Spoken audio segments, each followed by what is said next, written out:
All right, during the morning rush, right before 6 a.m., many of you saw something blazing through the sky. We know that because we heard from you. Several people called us and emailed us describing it as a large, bright green light, far too large to be a shooting star, so they said. Yes, so we sent 9 News reporter Kevin Torres up to Boulder to find an expert who has the answers to your questions.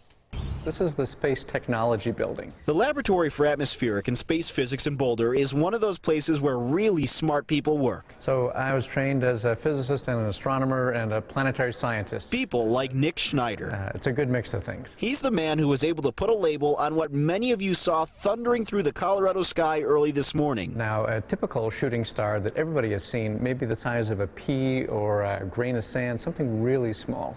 Now, this one was much bigger. It's what's known as a fireball, which is pretty much a really large shooting star. So shooting stars, you can see them any night, but a fireball like this is pretty rare in one location. It's so rare, the average person will only see 1 or 2 of them in their lifetime, if they're lucky. A lot of them are happening over the ocean or uninhabited areas. The one that soared over Colorado this morning could be seen from hundreds of miles away and as far north as Wyoming.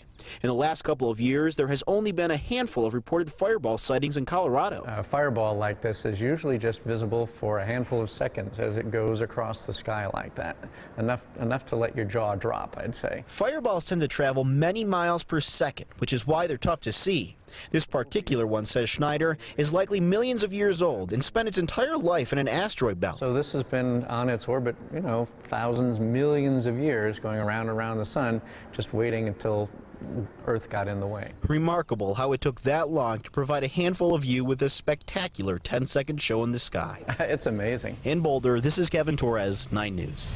Science, people, science. I love it. The fireball is not directly related to the one in Russia that got us all excited a while back, but Kevin's expert tells him that they are caused by the same phenomenon. It's all that space junk flying around.